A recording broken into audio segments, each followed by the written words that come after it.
Hello viewers of Kritika's Vision, welcome to part 6 of my series of class 9 ICSE History, the Mauryan Empire.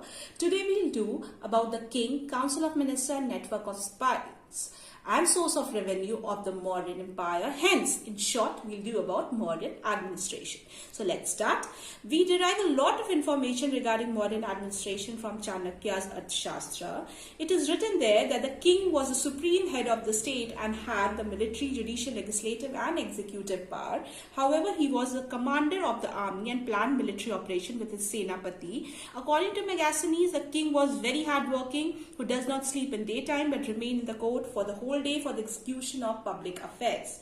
Now, it was a king's duty to pay attention to the people's welfare, social order and military action if and when needed. Next comes Council of Ministers. The king was assisted by Mantri Parishad, a council of ministers headed by the Prime Minister. They were a few in number but very influential. It consisted of Pujari, then Senapati, Samharta, that is the person who used to collect tax. Other officers were also there. The central administration was conducted by a highly skilled secretariat, and same was the case with the provincial administration. Now coming to the network of spies, there was an extensive network of reporters and spies to keep the emperor well informed about his opponents and their activities. Kautilya called them Buddha Purusha, the secret agent.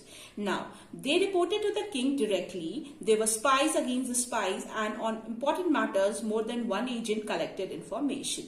So, this is about the network of spies. Now, sources of revenue. The sources of modern revenue were taxation and rent. Land revenue was a chief source of income. It was 1/6 to 1/4 of the produce. So, the revenue for irrigated land was higher.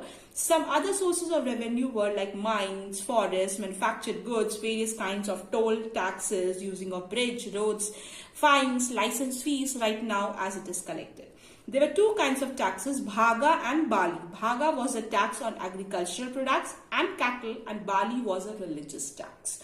So from the revenue collected, state provided facilities like road, irrigation, hospital, and also took care of other expenses of the state. So this is how the administration of Mauryan Empire used to work. And trust me, the administration was nearby to be perfect of the Mauryan Empire. So that's all for today's lecture series. Kindly stay tuned to Kritika's Vision. Do subscribe, like, and yes, don't forget to post your queries, suggestion, or whatever you want to say regarding the betterment of my video and the betterment of your learning series. So kindly stay tuned to my learning series. Until then, goodbye from Kritika.